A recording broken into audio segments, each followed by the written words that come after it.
All right. Fantastic. Thank you guys so much for joining us today for what I call the good, the bad, and the ugly of succession planning and executive transitions. And I love that title because it says so much about this important pivot point for many nonprofit organizations and truly all of us. As we think about, as we want to leave organizations, come into organizations, and what the great transition looks like. And so, as was mentioned, and I so appreciate TACA for being willing to do this, we got such a great response to the in-person, both at the in-person, but also after the in-person, that people wanted to do a do-over so that their board members could participate. And then I got a lot of people who emailed me through my weekly blog, Social Trend Spotter, and said, I wish I could have been part of that. And so that's why we decided to do a virtual webinar. Who knew 4 years ago that Zoom would be the thing now, and we would have this really great opportunity to bring people from all over the United States to come together and talk about such an important topic. It's one of the main reasons why I love this space. Is because even when we're talking about things that are not always so easy, like succession planning, when we come together, it becomes much easier.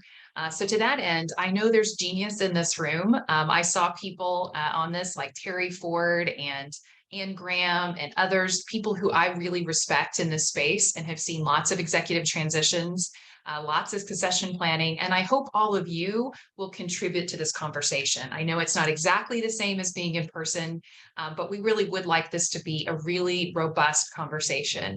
And certainly I'm going to be presenting information. We're going to be taking a pause, answering questions. I would also love you to give your insights over the chat. So to that end, let's kind of dive in just a bit. So the first thing I wanted to do, some of you may be familiar with the idea of a chat storm, is just all of us get acquainted with each other. Based on the people who RSVP'd, we're from all over the United States. And so I'd love for you in the chat storm, put your name, your location, and your organization. Who knows, you may be able to trade some business cards with each other if there's someone you've always wanted to meet. And then if you want, you can put your feeling for today. How are you feeling on this middle of the week Wednesday?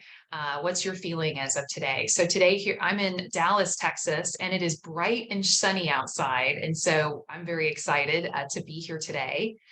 So that's going to be our first chat storm. It's going to be an opportunity for you to acquaint yourself with each other and see everybody who's coming in to kind of dive into this topic. But it's also an opportunity for us to kind of learn the tool. So by now, most people understand Zoom. It has become so ubiquitous, but just in case you're not familiar with it, certainly you can toggle for closed captioning if you need it.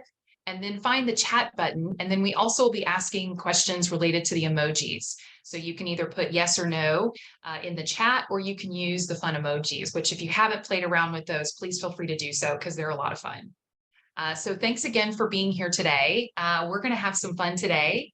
And we're going to talk a little bit about a topic that over really the past couple of years, I've been spending time really not only helping guide organizations, because that's the way I think about myself as a guide through this process.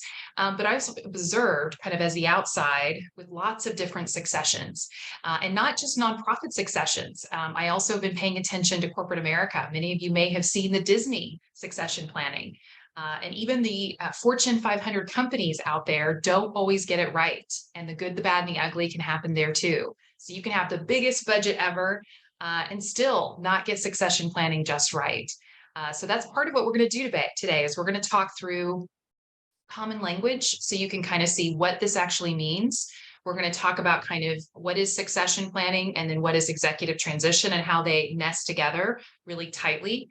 Then we're going to also talk about best practices and some high-level examples. And then as a group, you're going to get an opportunity to ask general questions. And then one of the things that we wanted to do is give people an opportunity offline after this conversation to check in with me if you have specific questions to your own organization, where you may have a confidential question or you want to specifically ask a question. So I always thank TACA as well as our funders for giving me an opportunity to one-on-one talk to people about their questions related to this topic. So I see in the chat, we've got lots of people from all over the place, Houston, San Antonio. We've got people from Florida. We've got all sorts of different groups. We've got all sorts of different organizations that are a part of this. So I'm so glad you're here. I see board members, I see CEOs. I see just the curious former students of mine from SMU and UTA. So it's going to be a great opportunity for us to learn from each other. So let's first kind of just think through kind of where we're going to, and so you can kind of see what you're in for. First, I wanted to just really set the stage around succession, why recently I've become even more interested in this topic. And I want to make sure we're spending some real quality time as a sector talking about this and talking about the impact on the social space and making sure that these successions and transitions are done as well as possible. The next, really getting into the definitions and helping everybody understand what we mean when we talk about succession as well as executive transition. And then really talking about some of the bigger pieces that go into this. So as you guys know, I love tips and tricks. So I'm going to give you lots of timelines, lots of tools, some checklists that you can utilize. And at the very end, you're going to kind of get some top tips that you're going to be able to take back to your board or that you can potentially use yourself as you're thinking through, have we done this in a successful way? We're also going to be talking about a topic that I think most people don't talk about and is one of the areas where I want us to spend more time, which is really the difference between onboarding and transition. And so we're going to talk a bit about that. Certainly, as we get back into the swing of things as the nonprofit sector post-COVID, it's so important that we're transitioning people properly. And so we're going to talk about some of the nuances there that I think are really critical for every employee, but very specifically for chief executives. And then just some final thoughts for you to be able to kind of pay attention to and kind of to do your individual checklist of have we done everything we need to as an organization. I would say, I think we're working on like our 99th strategic plan right now. And I'd say the last 20, we've actually put succession planning in it. So it is definitely a hot topic and something boards are asking me lots of questions about. And certainly we are paying attention to it because it's certainly something that we're seeing that many nonprofits want to make sure they're getting out ahead of. And so the people here today are evidence of that they're wanting to get out ahead of this. So let's talk a little bit about succession. So one of the things that I spend quite a bit of time on is nonprofit megatrends. And so over the course of my career, really looking at where the statistics are, where are we seeing things that are potentially shifting? As some of you may know, last month during the World Economic Forum, they actually kind of coined a new word, polycrisis, which basically means that we're in this really unique 80-year period where we're going through such significant change. So if you think about this would be post-World War II as an example, where we go through such a revolution in the way we think, the way we operate, that we almost have to change the way we do things in many ways. So as I really look at succession, I'm really looking at it from that perspective.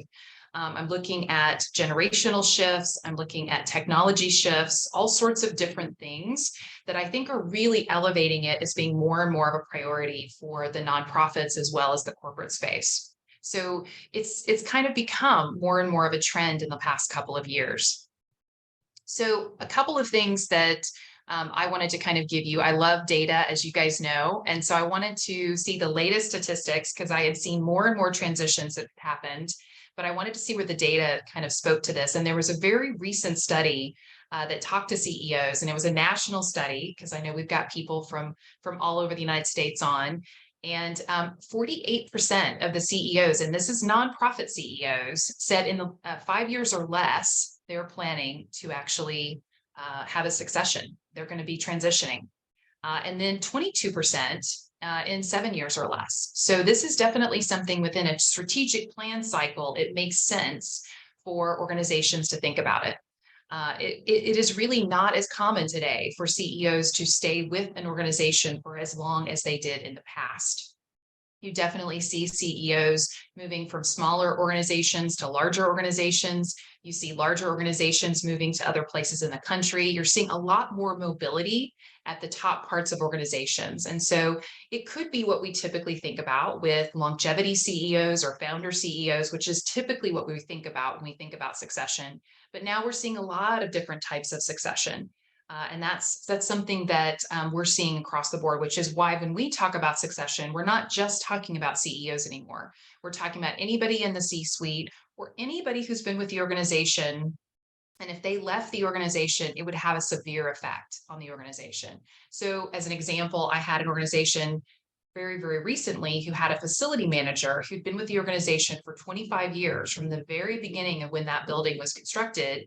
And that was a big change for them. And they knew that that person was about to leave the organization. So they spent a lot of time working with that individual to make sure there wasn't a gap when that person actually left, and really thinking through who they needed next. So you can see based on the statistics that there is this real interest in CEOs kind of having mobility in the next 4 to 7 years. And interestingly enough, and I think this is the statistic that most surprised me, particularly since every group we're working with, we try to leave them with a succession plan as a function of strategic planning, is only 15% of these CEOs who were asked this said that they had a succession plan. And their top reason was that their boards didn't make it a priority. And so we haven't yet talked to boards recently about why that is. But in past surveys, pre-COVID, most boards would say they just didn't feel equipped. So that was one of the reasons why TACA and I felt like this was such an important thing for us to talk through. And interestingly enough, when you don't get it right, it can be really expensive. And so part of what we also want to do is make sure you recognize that succession planning does actually have financial implications to your organization, and you have to think ahead so that you can put those into your pro formas and you can be thinking about that from a financial projection. So just to give you a sense of some of the statistics and why this really went on my radar a couple of years ago, and certainly post-COVID, we're seeing a lot of executive transition, people making choices around, are they wanting to stay with particular organizations? Are they wanting to retire early? So certainly this is something that I'm so excited that we have such a great group of people to talk about this. So let's first talk about the definitions, just so that we can kind of talk through what this actually means. I had mentioned earlier that to me, succession really is not just about the CEO, although we talk quite a bit about that. I look at it across the whole of the organization. So not only the CEO, but also the board. And then in addition to that, anybody who in the organization has a significant effect on the future of the organization. Can I just have TACA put folks on mute? I think we are getting some interference somewhere, and I don't want it to impact the recording too significantly. Will do. All right, thanks. So really part of good succession is to really think about this futuristic planning effort and thinking about how we would really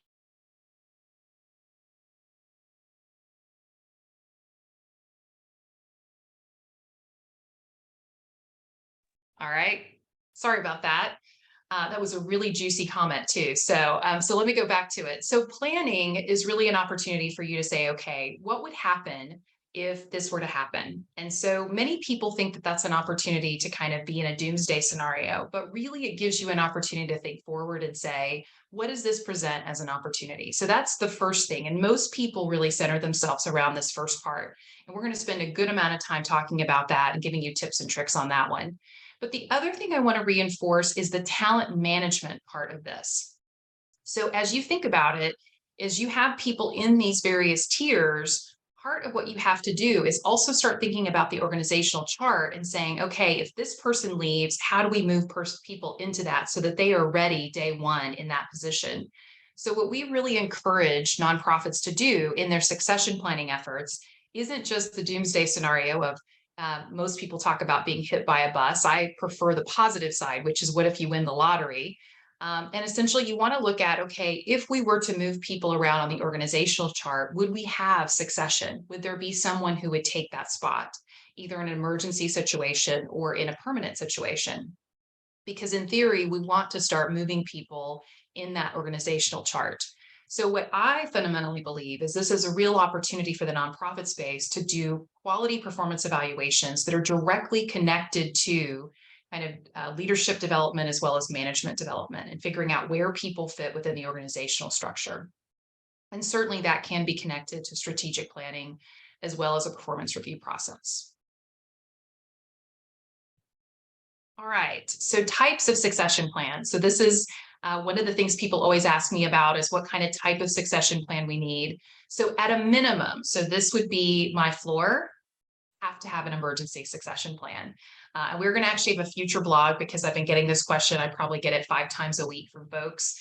We're going to put together kind of a template based on some of the work we've done with some other clients with their permission.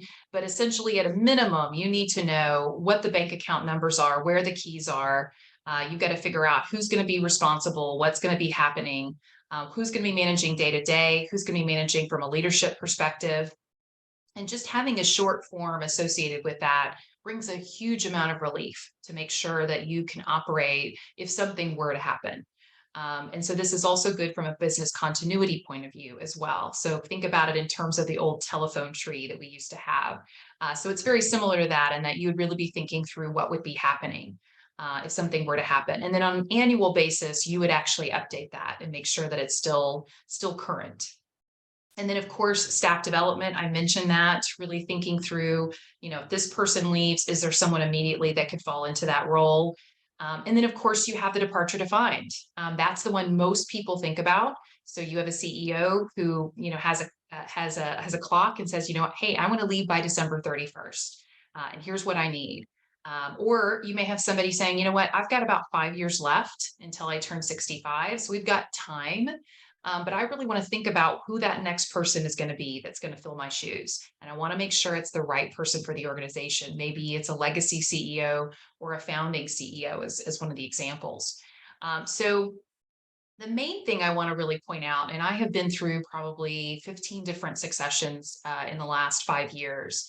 And I would say in the last 5 years, one of the things that I think that has occurred to me as I've gone through these successions is I think most people have a mindset shift that we need to think about. And so very recently, my husband and I got a new piece of furniture, and I thought this would be a really good example to kind of share with you.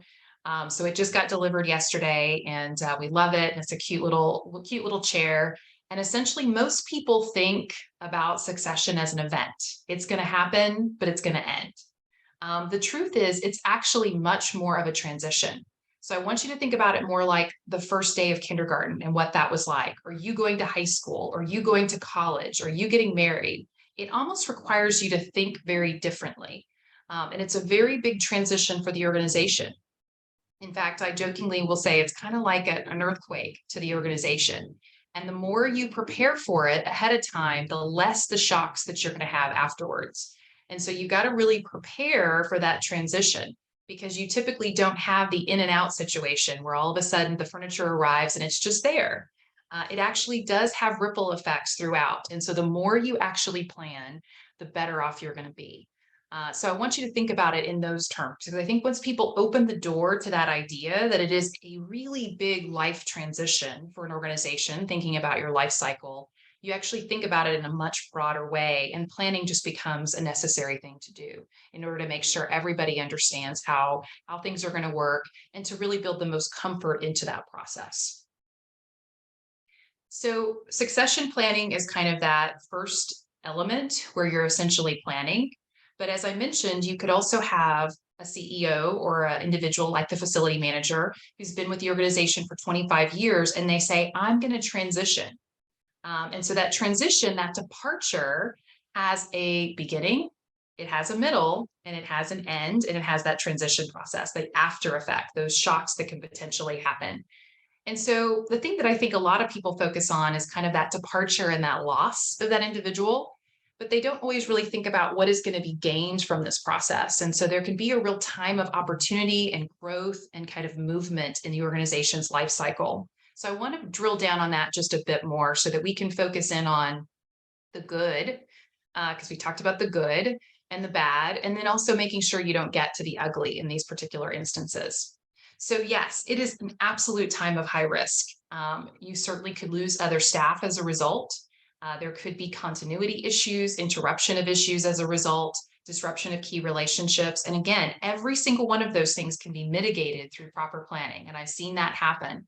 The more time you put into that, you get a multiplier effect on those things not happening.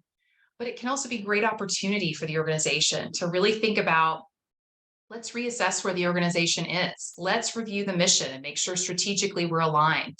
Let's really increase board and community engagement, because it's an opportunity for people to really kind of rise to the occasion, because this thing is happening to the organization, and it's an opportunity to really think about what's next for the organization.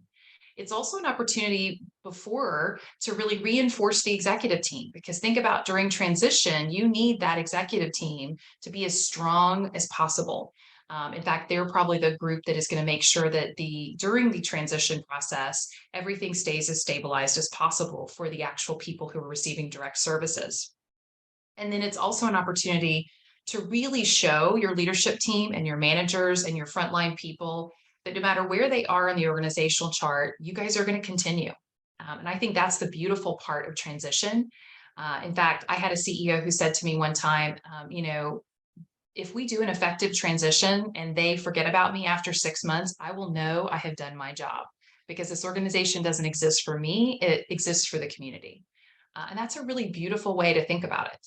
And so that's part of this process, is that we figure out how our organizations continue on and can even get better after the transition happens. So it can be this really great opportunity. So I'd encourage you to really think about it in those terms. As I mentioned, I'm a big fan of the life cycle and kind of thinking about where you are and where you're going. If you haven't seen this before, I would encourage you to take a look at it and see where you are in it. But I wanted to use this as a lens to really talk about kind of our last slide before we go into kind of another chat storm.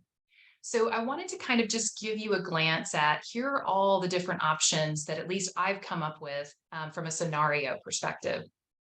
Now, you guys are probably going to give me new ones, which is one of the reasons why I love presenting, is because I learn as much from you guys as I'm presenting. You give me lots of good fodder for additional thinking. So you really see a number of different transitions. And so I wanted to kind of walk these through with you. So first, based on the life cycle. So a mature or high performing organization is usually thinking about what is this opportunity to go to the next level? What kind of leader do I need in this next iteration? Do I need more of a visionary leader? Do I need a more stabilizing leader? Certainly Disney was thinking that through and kind of saying, what kind of leader do we need? And certainly because I teach entrepreneurship, we recognize different leaders are needed at different life cycles. And so really thinking about that is critical. You may find that in this next stage, you need to do more policy work, or you may need to do more fundraising, and you may need to find a CEO that's capable of that. Then there's the idea of startup to growth. We know that pivot point is so critical. And that to get over that is like the biggest leap that any entrepreneurial organization or nonprofit can get to. And so that big leap, when sometimes you're in it related to executive transition, you may need a different leader at that time period. So at the startup phase, you may have somebody who is all things to all people, doing all the work. And then as you move into growth, you may need someone who's actually stabilizing the organization, building executive function, doing a lot of things to really make sure that the organization is at a functional level. So that's something to think about as you kind of move from that place. So you may need a different type of leader in that case. The other thing that we're also seeing, and we're getting more and more phone calls about, is really this opportunity as we come out of COVID and we think about where we are and kind of reassess the situation, reassess the environment, is an opportunity for mergers and acquisitions. It's an opportunity for us to consolidate, come together.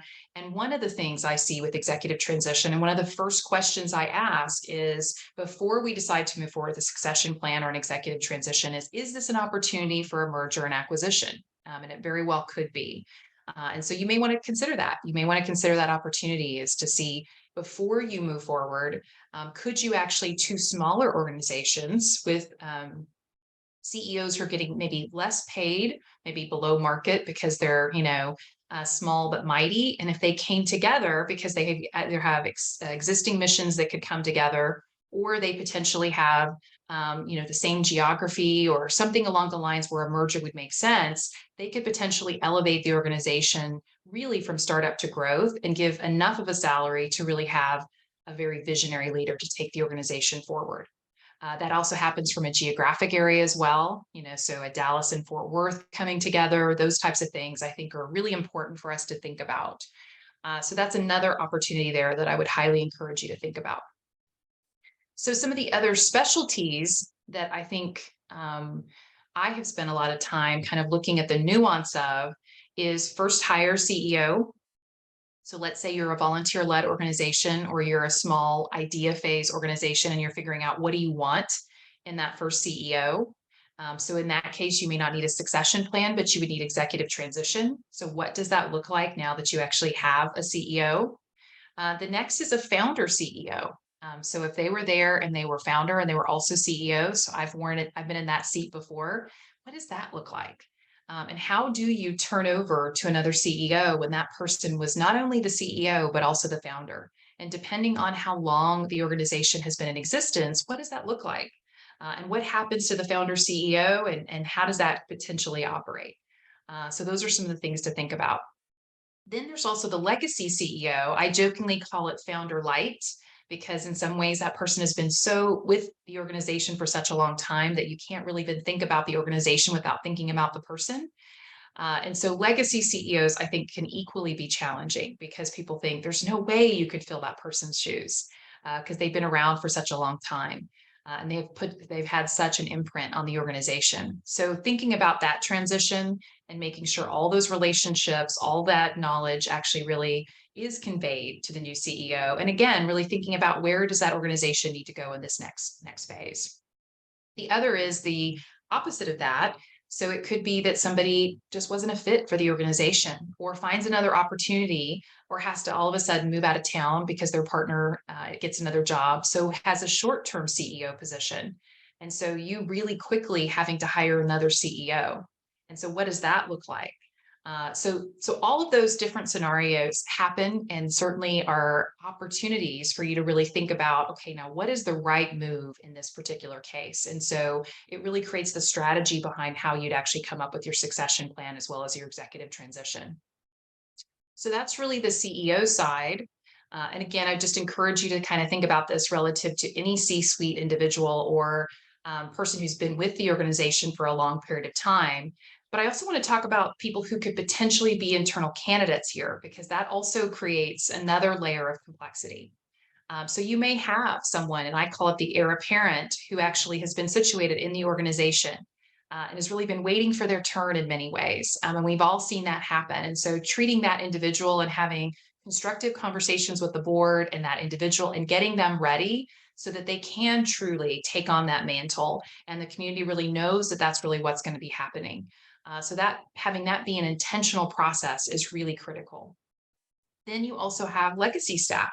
So I know a number of successions that I'm working with right now where when the CEO leaves, there are 3 or 4 people underneath that individual who also are saying, well, I'm going to leave when that CEO leaves. You don't want that because you're basically having a huge brain drain immediately. And so we've got to think about, okay, when are we going to time everything so that way the brain drain doesn't happen immediately? And so I've worked with an existing organization where they really thought through how are they going to transition different people as those individuals look at their retirement or look at their next steps. And again, you can't plan for everything, but that legacy staff, people who've been around for a long time, you really need to be thinking about how to kind of think about sequencing those so it's as smooth as possible. And then, of course, there's always the inevitable possibility that in a nonprofit, if you're looking particularly at the CEO position, that a board member may want to apply. And I've been in that situation before as well. And so we've got to take that with caution as well, so that way board members are handling the situation with the utmost confidentiality. So certainly we want to bring in all the talent possible. And certainly a board member is incredibly qualified to potentially be a CEO. We also have to think about that and what that looks like and making sure that through the process of succession planning and executive transition, that those individuals really state that conflict of interest or that kind of potential upfront to the extent that that's possible. So they don't give anybody any undue, some undue advantage associated with actually being in that role. So there's lots of different possibilities here and permutations. And this is where I encourage you to ask me individual questions on this. But I wanted you to know we're going to be getting into the tips and tricks, and we're going to be talking about this at a general level.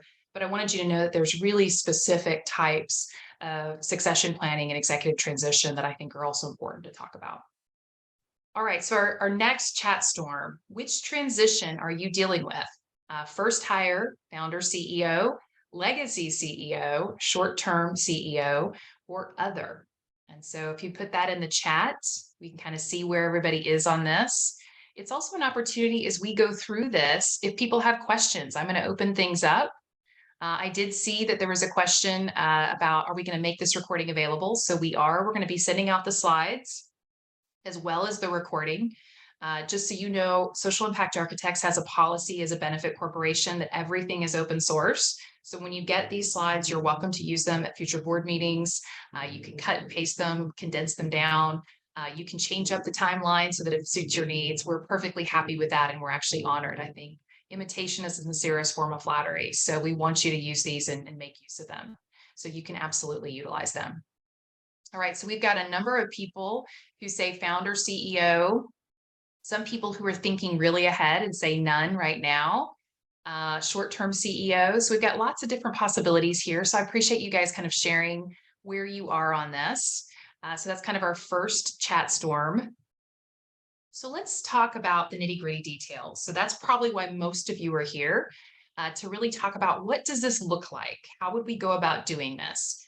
Maybe getting some kind of timelines or some possibilities. And I'm going to share with you, based on the last 5 years, as we've been cataloging our experiences and lessons learned, these are some of our best practices that we see in timelines.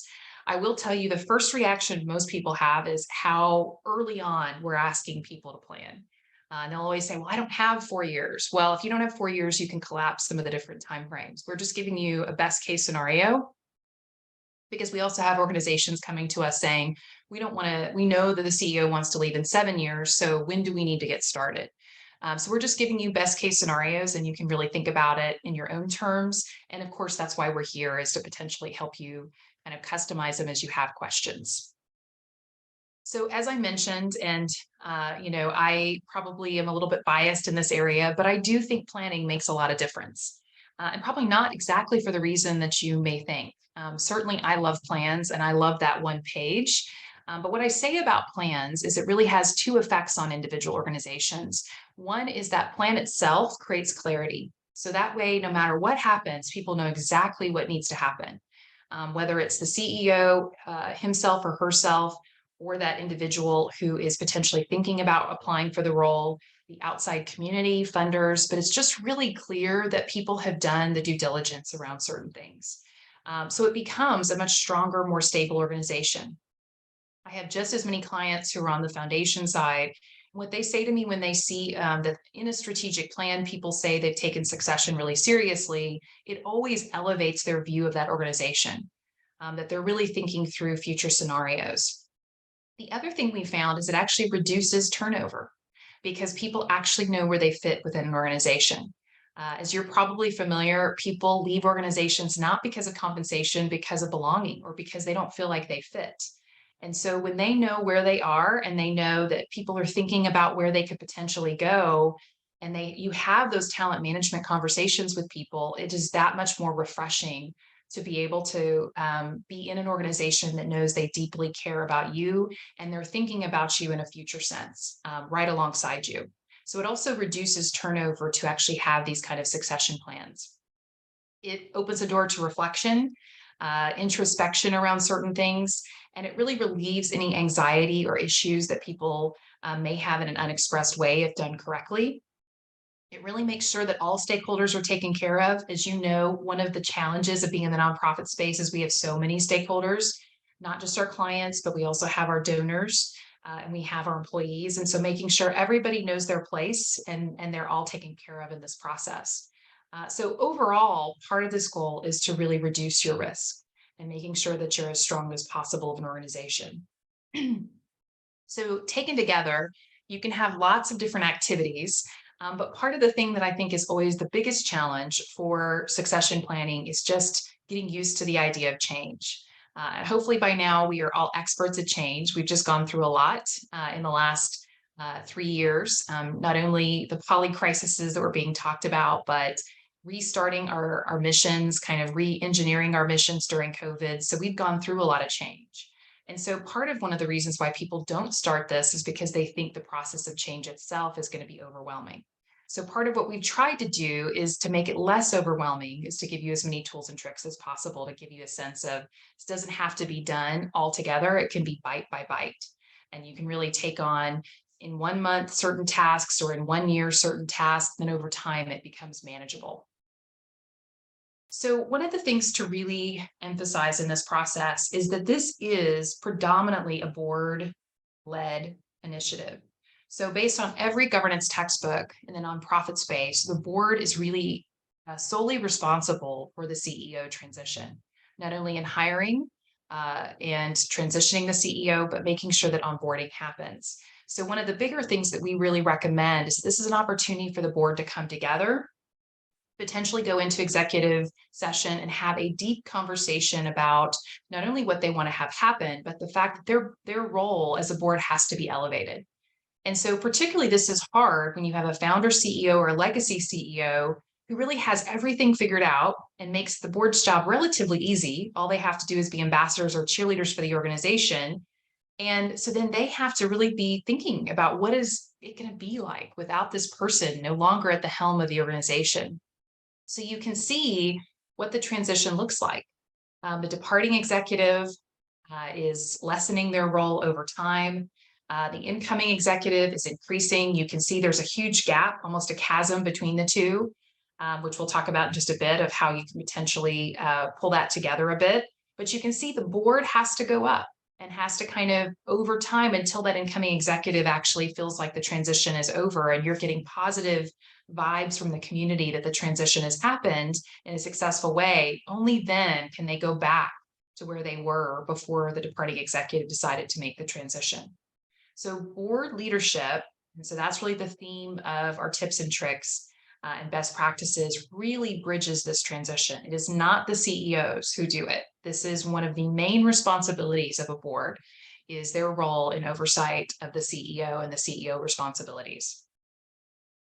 Then, as I mentioned, early planning is key, and you can kind of see what this looks like. You've got succession planning and kind of that preparation area around talent management and investing and aligning. And then you get the executive transition. So we're going to talk about both of those. And obviously there's a bit of an overlap there. And the goal would really be for the organization to thrive beyond your individual. And that's a true test of this process, is that the organization has thrived through this transition. And so there's lots of opportunities here for planning to happen and for kind of early planning to happen to really talk through what each of these steps need to look like. So to that end, we put together a sample succession plan timeline. We've probably used this for the past 10 years. Every time I do succession plan, I'm adding a bullet just to better capture some of the different possibilities. So a couple things. So first of all, I always put in a year zero, because I think that these are all things that you need to be thinking about before you actually start. So first of all, deciding on any larger plans. So it's probably as obvious, but I've seen this happen. You would not want to do a capital campaign or build a campus during an executive transition. You would want those to be over with by the time the person ended up deciding that that was something they were going to do. You really want to develop the leadership team, potentially even fostering some internal candidates. You would want to make sure all standard operating procedures are up to date. So business continuity plans, emergency plans, all of those things need to be done and need to be up to date. And then lastly, and this is something I added 2 years ago, and it's been really very helpful, is at least a year before the transition happens, the CEO sits down and creates a 365-day cheat sheet. And I usually hand them over one of those old Franklin Covey calendars that you can get at a bookstore and just say, every day, just write down what you're doing. And then you'll start seeing themes develop, so that way, that's the gift you're giving to the CEO of, here's what I did in April. Here's what I did in May. Here are the things I think about, because there's a whole lot of stuff you can put in a standard operating procedure, but there's a whole lot of stuff in a CEO's head about what they do seasonally or what they're thinking about. So that cheat sheet documentation, now that I've done it for 2 years, I've had even the CEOs who've inherited have thanked me for having that CEO do that, because it's been highly valuable. So those are some of the things you want to think about.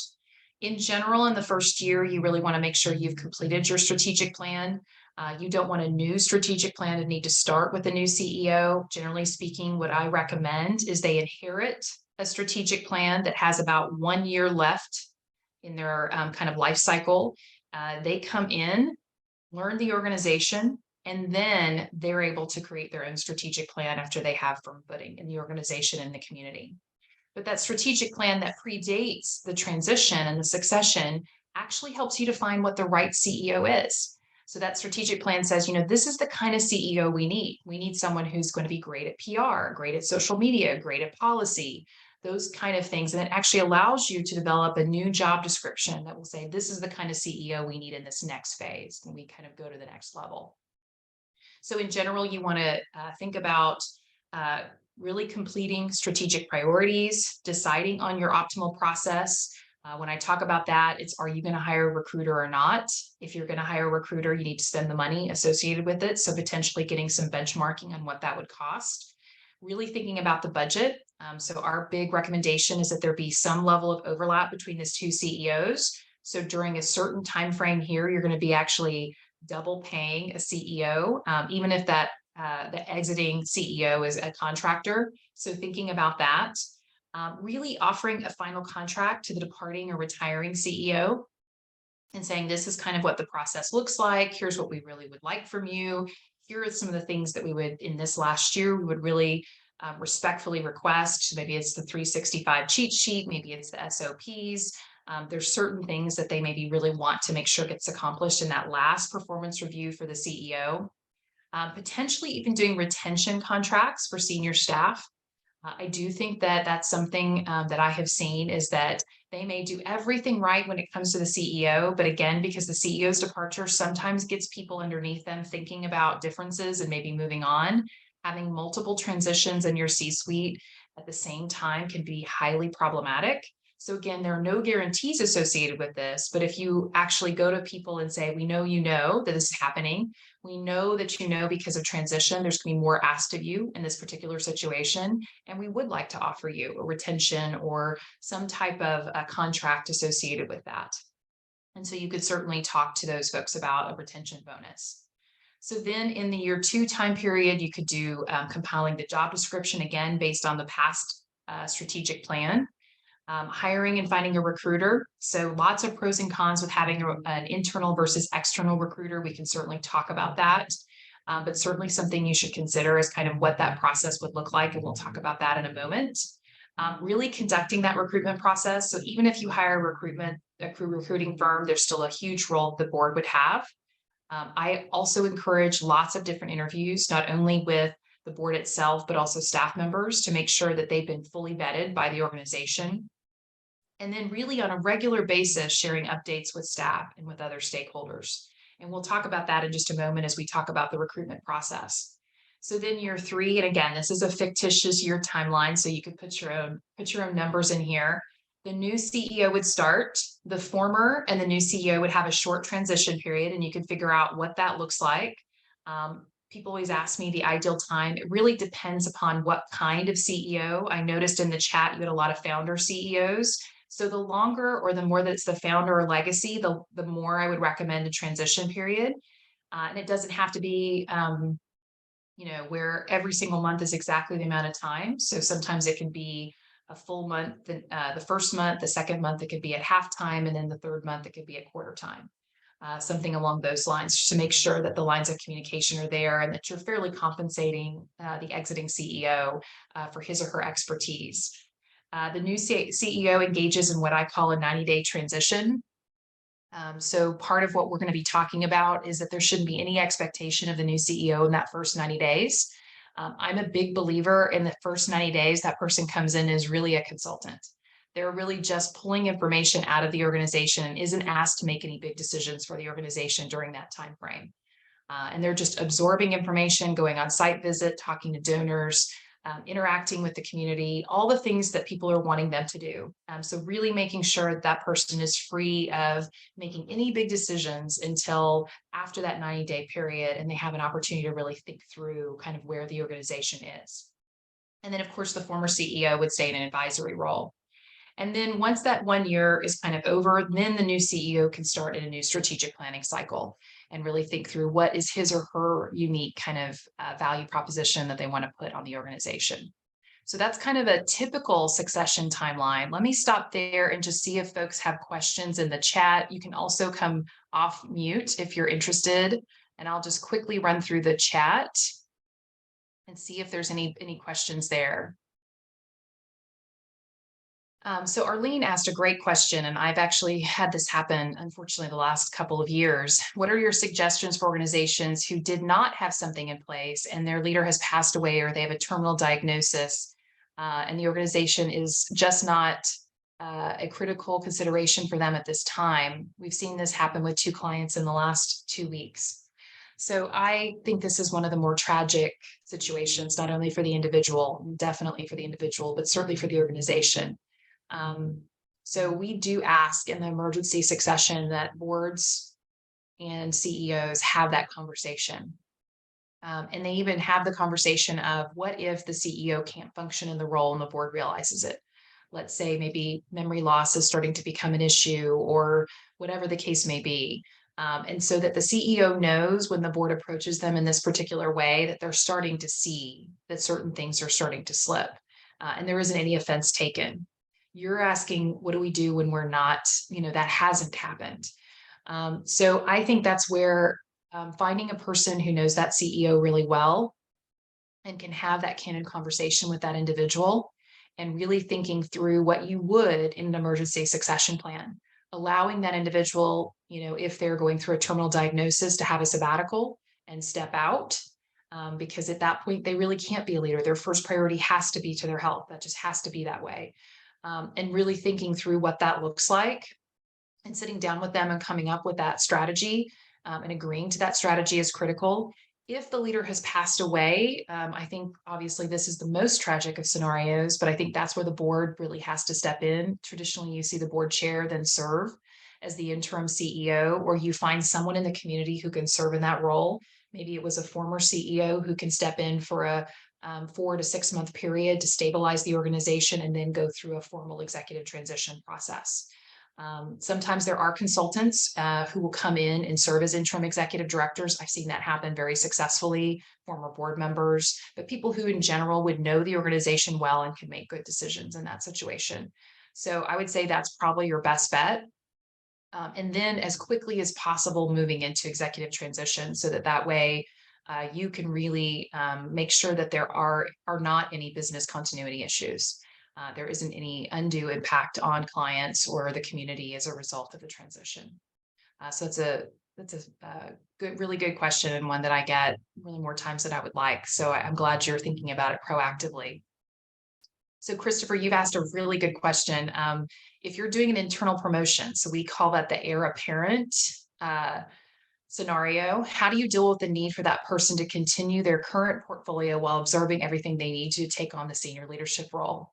So you've really identified why we need to think through the organizational chart. And so what would happen is in the heir apparent model, there would be a slow transition to that person kind of taking on that role, but then there would be delegation of other responsibilities to other individuals, which again, that's part of leadership transition and succession, is multiple people in the organization should know how to do things.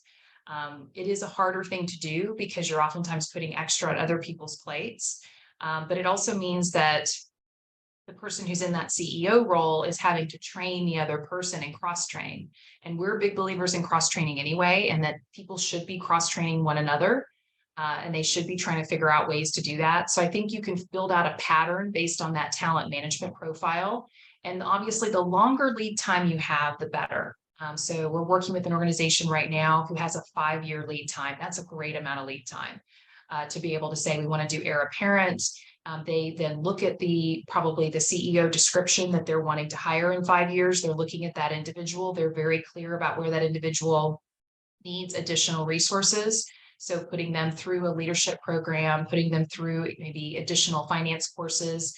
And that person then has 5 years along with the CEO and the board to get more and more responsibility and to show more and more about what they have, that they have what it takes to be CEO. That would be the ideal. People who are not cultivated in that way, I have oftentimes seen that they get passed over, so that the CEO may have an heir apparent, but doesn't make it clear to the board. And then the board does a huge search, really as they should, in that case. And then the heir apparent doesn't get hired. And then there's always hurt feelings associated with it. So I do believe in full transparency associated with that model because I've seen it go wrong so many times. So that's a really great question, and I appreciate you asking that. And certainly that's something we can talk to you about at an individual level. So Terry asked $1 million question. How do you identify a search firm that is a good match for your organization? So we're more and more aware of the search firms that are out there and have worked with pretty much all of the ones that are in the Metroplex and even ones that are national. I think this is where the organization has to do really good quality control and have a very good concrete understanding of what that search firm is providing. Is it just the search, the during? Is it the before? Are they really thinking through the strategic plan and what kind of CEO is needed? And do they help with transition at all? Because I do think that you can also supplement search firms with people who can kind of bridge a bit. So your strategic planner could probably help you with your CEO job description. And then you may have some folks who could potentially help either on the board or volunteers who could help you with that transition process if they don't provide that. Fit is, to me, the number one thing I look for in a consultant. You know, I hired a lot of consultants. It's one of the reasons why I became a consultant, is I couldn't find consultants when I was in this kind of a role and your roles. And so I do fundamentally believe fit is important. So I would encourage you to be really clear on your values, be really clear. I would say the best way to do it is to go talk to some CEOs and do some interviews with different groups who have transitioned and find out the pros and cons of different search firms and search processes. And I'd certainly be happy to talk to you about some of the things that I've seen, the good, the bad, and the ugly in that particular case, to make sure those things don't happen to your organization. Good question, Beth. Do you have a recommendation of how to tactfully ask organizational leaders if they would leave with the ED if the timing of the ED's departure is not known? So again, this is one of the beauties of having a talent performance management process, is you're always asking people, kind of what motivates them around their job, and if they're very motivated based on loyalty to the CEO, which should be fairly apparent, then we've got to figure out how are they more loyal to the organization, and you can spend time thinking that through. And in addition to that, as soon as you can tell people, I think it's helpful to tell people so that you can get a read on where they are and you can have a conversation with them of, is this something where you feel like these individuals are going to leave? Interestingly enough, even though nonprofits seem really big, we can also be really small. And so sometimes the CEO will know because the CEO has heard and they're on a retirement path together from certain staff members. When you leave, I'm going to leave too. So you want to, they take that as a source of pride, which I can get, like that would be something I would have as a source of pride too, but they also need to recognize that's a real harm to the organization. So they could also help you choreograph that and say, okay, here are some of the people who I think we might be at risk of, and we need to probably get out ahead of these things. So I think those are some things that I would do, is kind of really use performance management, really use intel from the CEO, and try to start thinking about that performance management plan to figure out how you would best sequence it. All right. Okay, great questions here. So let's keep moving forward. I know we are kind of right in the middle and lots of good questions. And so we're going to have time at the end for questions as well. So first, I just am interested in our next chat storm. Do you have a succession plan of any kind? And you can do yes or no in the chat if you're more comfortable, or you can do a thumbs up or thumbs down. So let's see what that looks like. So we've got thumbs up. I see a couple there.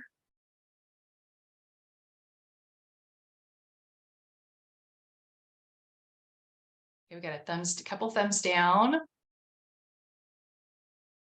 All right. Okay, good. We'll get some yeses. Majority of our clients do not have one. Okay, good. So maybe this will be helpful. We've got some yeses here. Good for you guys. Good. I love that. All right. Let's keep moving forward. So we've talked about succession, and in that succession timeline, there was a sliver for recruitment. And I really wanted to spend some time on this one because recruitment is so critical. And if you don't get it right, it could actually cost the money organization, or cost the organization time, energy, and just goodwill in the community overall. And so it's really important that this recruitment process is done with the utmost integrity and thinking through all the different parameters. And so we're going to look at this really related to succession planning and CEOs, but this could really be related to any person in the organization that is of significance. And certainly when you think about board chairs and other people who are in the organization, you also could be thinking about the same thing. So really in the first month, you want to approve the transition process. Staffing needs a communication plan. So you really want to be thinking that plan should be finalized of here's what's happening. Here's the email that's going to go out saying this person is departing. Here are the different staffing considerations we need to take into place. And here's the way in which we're thinking about the transition process. So all of that stuff in succession planning should be finalized. Then you should really be thinking about your salary and benefits package. So once you do the CEO job description and you're really thinking that through, you also need to be thinking about where is your salary. And I will say this is one of the big misses that a lot of organizations do, is that they have had executive directors, particularly legacy CEOs, who've taken a certain salary. And then when they actually go out into the market and see, here's the CEO we want, people are making much more than what the existing CEO made. And so you've really got to be taking that into consideration with your budget. So doing that salary and benefits package needs to be done in that succession planning process. And so that's why I put finalized, because you want to just double check that that is actually where compensation is in this moment. And then you decide whether you want a search firm. I've seen very successful internal searches, but you need a very concentrated approach if you're going to do that. And certainly finalizing the job description as well as the ad. So in month one, that really is a great thing for you to do before you kind of start executing. Then begin your communications plan. So typically when we have board involvement, we really have two streams of work. One is the group that's really working on the recruitment process, and they are laser focused in on finding talent. And then there is another group that's just focusing on communications. And that is a real nice thing to have. And so if you have someone who maybe is a marketing committee or has marketing expertise, this is a perfect role for them to play, because they're the ones really taking all these elements and making sure things are being communicated in the proper way. So with staff, major funders and partners, and with friends. And we really even recommend, before the ad goes out, having internal conversations with people, so that way your funders don't find out from an ad being posted, they find out through an individual phone call. That staff, there's a big staff meeting where the announcement is actually made. That there are different people who should hear in different circumstances to really be honored for their connection to the organization. So that is part of your communications plan, is figuring that part out. Then you would post and make sure that you're really thinking through kind of what is the deadline, what is the salary range, so that people don't ask you that. Really advertising is open as widely as possible. And then really the next is then reviewing resumes, developing the top 5 list, really thinking about kind of, do you want to start with phone screenings? All of that stuff should be predetermined from the beginning. Scheduling round robin interviews. So thinking about, do you want panel interviews? Do you want to do reference checks? We recommend that with the board as well as the staff. And then really figuring out how do we then offer the position to the top candidate? And so typically that takes more than just 1 month, but that's really kind of something to think about, is what that time frame would look like and how quickly you want to move in this process.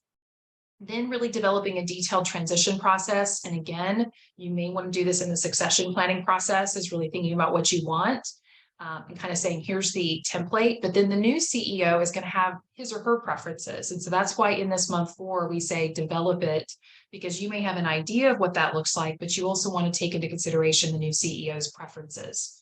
And then thinking about when the right start date would be, what would happen in that first 90 days, kind of who does that person need to meet with, what needs to happen in order for that to be as successful as possible. Then really scheduling and thinking through that first month. So scheduling the start date, what joint meetings, how then that individual is starting to be introduced to donors, to the community, to all sorts of different things. Again, that first impression is so, so key. And we're going to talk about that just for a bit at the very end. But it's so critical to make sure that person is positioned in the right way in the community. In addition, it's important because you're never going to find a perfect candidate to say, okay, if we hire this particular person, here's where their major areas of growth are. So maybe they don't have any policy experience. So how do they get policy experience? They maybe don't have a deep bench in a certain geographic area of your community. So how do they get additional connections in that geography? So it's also an opportunity for you to develop kind of a performance plan for that CEO to make sure anything that individual did not have, you're working with them on that very early on. So again, that 90-day plan is a part of that. And then really thinking about transitions of roles and responsibilities. So slowly over time saying, okay, here's the responsibility, here's the responsibility, here's the responsibility. So that their first board meeting, they're not really responsible for it. They're really watching what's happening, being a part of it, kind of understanding the behind the scenes aspects of it. Those are some things to be thinking about. And certainly you want to think about your annual cycle and figuring out, when are your major fundraising seasons? And so that's all the stuff you should choreograph as you think about this, because just because a candidate says, here's what my start date is, you may decide you need to kind of think about it in different terms based on where it makes sense in your individual cycles. So that's another thing to think about. If you have discretion as an exiting CEO, figuring out what is the right time for you to have this buffer period where you can actually leave and the other person can come in with as little interference with the organization as possible. So definitely not 1 month before a big event. You may want to think about where they were in the budgeting process. All of those things are really key to think through.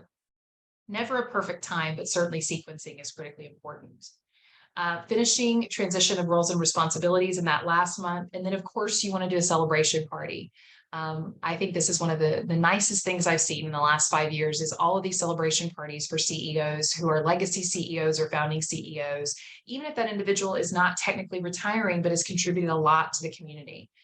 It provides opportunities for naming, it provides opportunity for fundraising for the organization. So there's really a quick win here for you to really think about making sure that this person is honored in the right way, but also an opportunity for us to really celebrate and to continue the mission of the organization. What better way to continue the mission of the organization than honoring them with some type of a legacy gift? So lots of good ways to think about this. Let me stop here and just see if there are any questions specific to recruitment. I know that this is an area that more people are exposed to.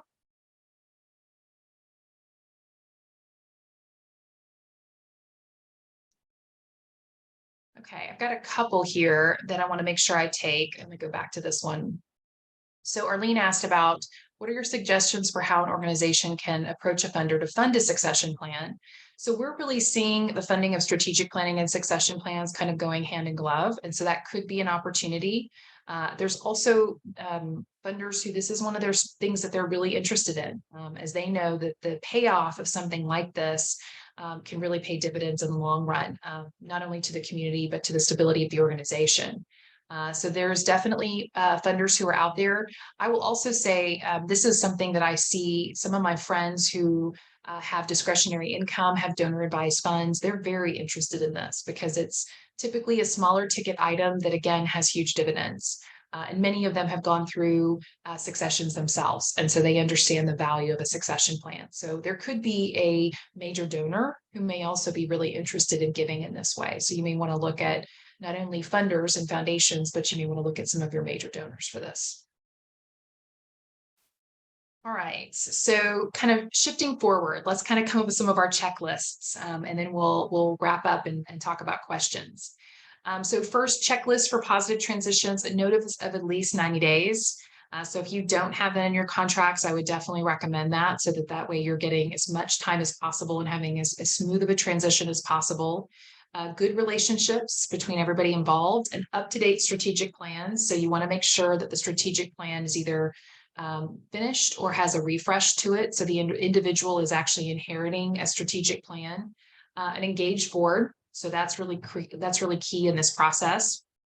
And certainly that bench of capable leaders, as well as healthy finances. So I absolutely encourage a reserve of at least 3 months. And then of course, those standard operating procedures. All of those things are really critical.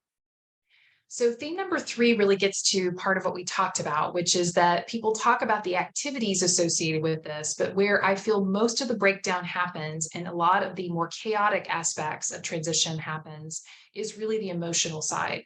Staff not finding out from somebody they shouldn't, vendors not hearing about it, or just some of the inevitable issues that just can happen when something this big happens to an organization. So really the best thing you can do is recognize that if taking people's fears and concerns seriously is super important here, addressing them head on. So really thinking about how much you can communicate from the very beginning about this happening. And again, both the positive parts of transition, the celebration moments of the transition and focusing them on that, but also recognizing the more you put in front of them about what the process is, the less scary it's going to be because they're going to understand what's happening.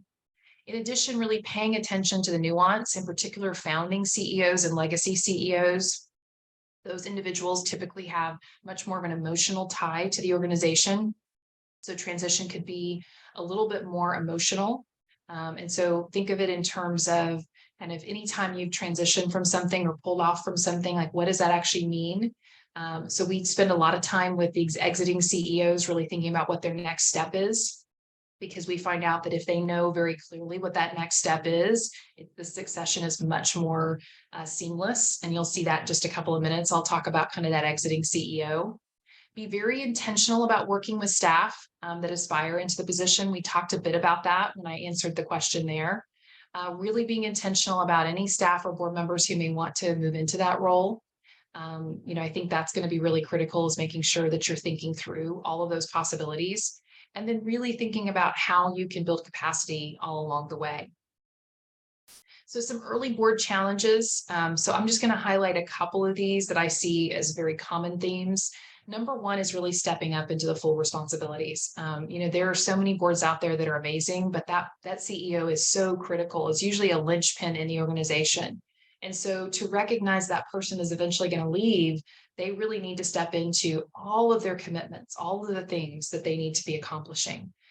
Really supporting that outgoing leader and making sure they have the support they need, particularly if it's health related. We mentioned that a bit earlier. So providing the support they need. Defining the transition process. I think the more well-defined it is, the easier it is for everybody involved. Thinking through appropriate compensation. I mentioned that earlier. I think they always kind of underestimate where the market is. And so being really clear about that and even getting outside assistance if needed. Early departing CEOs challenges. So some of the departing CEO challenges, committing to the transition. I would say if there was one thing I spend the most time on, is really when we have that long lead time, getting the CEO to kind of decide when is that date, so that way we can plan towards it. And it's a hard thing for anybody to come to, particularly if you're a founding CEO or a legacy CEO. Really making sure the organization is on solid footing, transferring those key relationships, really letting go of the organization. And that's what I said, finding comfort in that legacy, figuring out what you're going to do next is so critical to the letting go process. Making sure your financial picture is in the right place, and then creating support systems outside the organization. All of those things are really critical to the CEO who's leaving. So speaking of leaving, I think that one of the things I have been spending a lot of time with is really paying attention to, as we enter an organization, how do we best enter? And I've actually kind of decided that onboarding is not enough in our current time, and we truly need transition. So I wanted to spend a bit of time in our last phase to talk about what are some common opportunities and challenges, and why do I really believe transition is more important than onboarding? So first, a quick question. Looking back at your last role, did you have a proper transition into the organization? So that's just a yes or no. And so as we do that, I'll take a look at the chat really quick and see if there's any questions.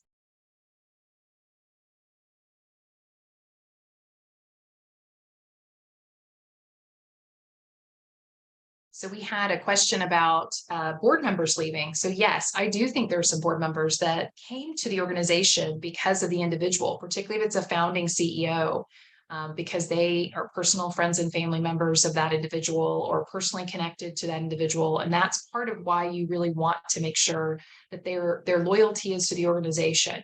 And you find ways, particularly with people who are essential to the organization, to keep them vested in the organization, but also to have an honest conversation, because if they're directly connected because of that CEO, then just knowing what that transition is going to look like makes all the difference. So it looks like a lot of people had good transitions, which I'm really excited about. I wanted you to see some of the statistics that were really surprising to me on this. 75% of executives consider themselves underprepared for a position because of inadequate onboarding, which is one of the reasons why I feel strongly that onboarding is not enough, that we really have to have a full transition process, specifically with founder-led or legacy CEOs. And we actually did some research on why leaders fail, and some top themes. And so some of the top themes include a poor grasp of the organization, which really is all about, onboarding and transition, misfit with the culture, which can really be solved through a good interview process, Trust issues with peers and board. Again, that's something that can be done in a good transition process. And in addition to that, really disagreement over strategy. So I think that's something where very early on, really talking to people about that strategy and making sure they're on board with kind of where the organization is. So onboarding versus transition. And this may seem really nuanced, and so I wanted to break this down. To me, onboarding is much more of an HR-driven process, a more short-term process, and really driven by kind of your talent, your governance committee. Usually it's about building knowledge. So here is where the coffee room is. Here's what performance reviews look like. Here's when board meetings are. Put these things on your calendar. That is really onboarding. Transition is a longer kind of trust building interaction. And it's really driven by everybody, the old leader, the new leader, the supervisor, the existing team, and really should last over a 6-month period for that person to build the relationships and the connections they need and the bonding and the belonging needed in order to make them successful. So that transition process is so very, very important. So really what boards will say post-hire is shifting gears was a lot harder than they expected. Particularly with founding and CEOs and legacy CEOs, they're different. Their personalities are different. So managing that difference is really difficult. Maintaining that energy, getting adjusted to different styles, really avoiding kind of the savior thinking because they were very engaged for a certain period of time and saying, okay, we can fix that. We can help with that. So those are all the things that I think are important for boards to think about and try not to have happen in the situation of post-hire. The new executive director. So I've had a lot of new executive director that basically, will say to me, everybody expects me to understand the organization immediately. And particularly for very complex organization, that's nearly impossible. So that's why I recommend the 90-day process where you really have an opportunity to get to know the organization. And Terry asked a good question about after that 90-day period, it can be good for the organization to check in with each other and say, do we want to make decisions during this process? I personally think that the CEO needs to have some restrictions during that time frame, but that's really a board CEO conversation based on their governance model. And it can be not a hard decision, but a soft decision. And just say, look, we're giving you freedom during the first 90 days to really just learn the organization, to build trust. And we're going to make decisions together. And we're going to make the best decisions for the organization. Because I personally believe, and this is also coming from someone who was a CEO too, in the first 90 days, you don't know enough to make decisions. And so it's important that the people who come together and know the organization really well are collectively making those decisions that could really highly impact the organization. And again, that new CEO should be part of the decision-making process, but probably shouldn't be sole decision maker in many cases. So early challenges, building those solid working relationships, that takes time. And certainly, when you're absorbing a lot of information, that can be really challenging to manage everything. So time management can also be an issue. Building rapport with people that you didn't hire, really kind of thinking about all the different transitions. It's not just you transitioning in, but it's everybody else transitioning as a result of your different style. And then, of course, managing well-being. So the first couple of months are really challenging. And so I always recommend to people coming into roles to really practice self-care, really, encouraging them to not move really fast. It's really one of those things where slow and steady wins the race. In this particular case, it's a marathon and not a sprint. So that's a hard thing for a lot of people to do. So I really recommend that they pace themselves at the beginning. A 90-day period can kind of be helpful with that. All right, so final thoughts, and then we'll open it up to Q&A. So theme number 5, the more you plan, the better it will go. So I want to just kind of leave on some final thoughts. So we put together a checklist for you so that you kind of see where you are and you can check these things off as you go. Do you agree that succession plan is important for your organization right now? So that could be something where you say yes or no. And so from my perspective, that's an important thing to say because some of you are here to learn and to kind of expose yourself to kind of this new thinking or maybe the new statistics around this. Others may be like, this is something we need to pay attention to right now. Is succession planning normalized in your organization? So part of the reason why I say normalized is because the first thing some people will hear when they hear succession planning is you want me to go. And that's not what it means. It really means, no, we want to make sure that no matter what happens, no matter what leader is here, that we have continuity of business. So succession planning is a healthy thing for any organization to be thinking through. But I have seen people use it and say, we need a succession plan. And unfortunately, people immediately will say, does this meaning that you're wanting me to go? And that's not what it is. So normalizing the word, normalizing the structure, normalizing the thinking, which is why we're giving you these slides so that it can be a big part of what you think about. Do you have a succession plan? Do you have an emergency one? Do you have a planned succession plan? Do you have a succession planning team in place? Many people use their strategic planning task force or their committees for succession planning. I think that's a great place to put it. Some people put it in their governance committee, either or. Executive teams or executive committees can also do this. So just thinking about that. Do you need help or an outside facilitator? Sometimes it's helpful to have kind of external third-party people coming in and negotiating succession plans, particularly with legacy or founding CEOs. So certainly you can do that, and it can be relatively inexpensive to bring in somebody. Are you investing in professional development? So are you doing enough to build your bench? And that's a critical conversation of succession planning. It's not just about the CEO departure. It is about, are you building your bench? And not only in your staff, but also in your board. Is a CEO transition coming? Where are you in your life cycle? What type of CEO do you have? Do you have a strategic plan? What type of leader do you need to go to the next level? Is the board and staff in agreement? That's always a big first question we ask in a strategic plan assessment is, where do you think the organization should go? And we say, is there alignment between the board and staff are actually saying here? And then probably even more importantly, where's the community on this? What is the community saying about what we need from the organization? So you've got lots of stakeholders you've got to talk to. Do you have the right salary for this kind of leader? Do you know what process you want to follow? Lots of different processes. You can obviously take a long process. You could take a short process out of necessity. Will you use internal or external resources? Do you have those resources in place, or do you define people to start serving on your board so that you can actually have those resources? And do you have a budget for recruitment and overlap positions? Just thinking through the finances associated with it. How will you manage conflict? What's the right way to kind of, if conflict comes up between board members, between the CEO and the board, between the executive team and these, how do you manage that conflict? And how do you kind of create norms around conflict being inevitable in this process? Because it is going to be a highly tense situation where lots of unknowns, even though you try to plan as much as you can, there's going to be unknowns in this process. So how do you have that conversation and normalize the fact that there are going to be tough conversations? It's going to be slightly messy. And then how do you manage internal and external communications? So really the role that marketing can play in making sure that that happens. All right, so we are going to close out and get questions. So feel free to ask questions in the chat.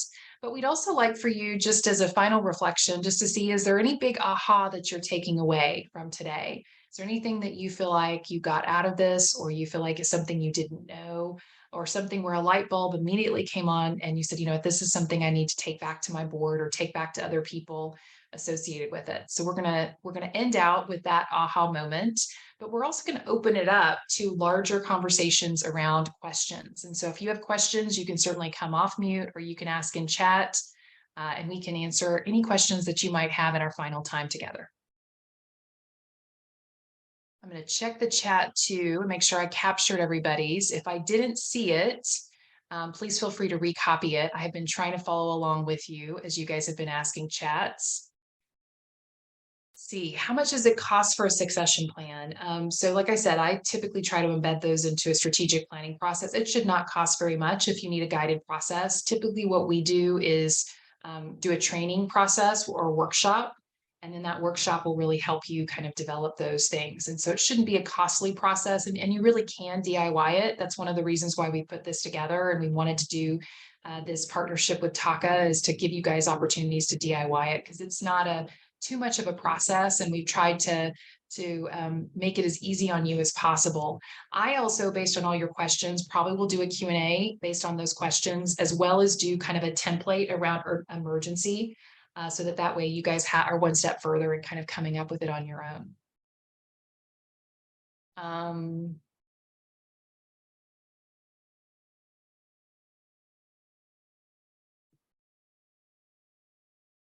All right. So some people are saying that their ahas were very good suggestions. People wanting the deck. The first 90 days. Yes, that's really important. I find the more that the CEOs do that, the more likely they are to be successful. It's critically important to give them that time and space. It's also important for the organization to give them that time and space to really understand the organization, because you can never get that time back. You can never be kind of that student because at some point you're going to have to automatically become the leader. So giving them that student time period, that consultant time period is so critical. Are there template structures for good transition documents? Operational plans. So I can give you some different examples of that. In general, I think standard operating procedures can be a great place to start. In general, if you can read those and you can kind of see them as kind of guidance documents, that can be really helpful. I also think that there are some really good sources out there. And in our latest blog, we've given you some different sources for some more detailed transition plans. So communication strategies, different things are definitely out there. Great, good. So yes, I'll make sure we share that with you. So we'll give a link to that blog, and in that blog, I give a whole bunch of different stuff. We don't like reinventing the wheel. So when other consultants or Annie Casey has some really great succession stuff, so we link to them all the time. So we'll give you those links, and they've got some great templates that you can just kind of cut and paste into and kind of make your own. Other questions? All right. Well, as I mentioned, we do have a weekly blog, Social Trend Spotter. And so we've got lots of different things that we talk about, whether it's related to cultural norms, strategic planning, succession planning. So if anything I said piqued your interest, dashboards, we have it all. And if we don't have it, send me an email and it'll be a future blog, because we really want to make sure we're being responsive to your needs. And some of our best ideas come from these different webinars and some of the things that are keeping you up at night. So I hope as a result of the seminar, your questions have been answered. We've taken something that I think kind of seems really nebulous, seems kind of difficult to kind of comprehend, possibly a little bit overwhelming. And we've really given you a new perspective on how it could be a great opportunity. Succession and executive transition can be a great opportunity, not only for organizations and individuals, but also for the community. And there are so many things you can do to make sure it doesn't become bad and doesn't become ugly. And it's just through some planning and some proactivity around kind of that emotional response that makes all the difference. So I'm going to turn this back over to my friends at TACA to close us out. Thanks again for coming. As I mentioned, we'll send out the blogs and some resources as well as the slides so that you can utilize it, and the recording so that you can use it in whatever ways you find useful moving forward.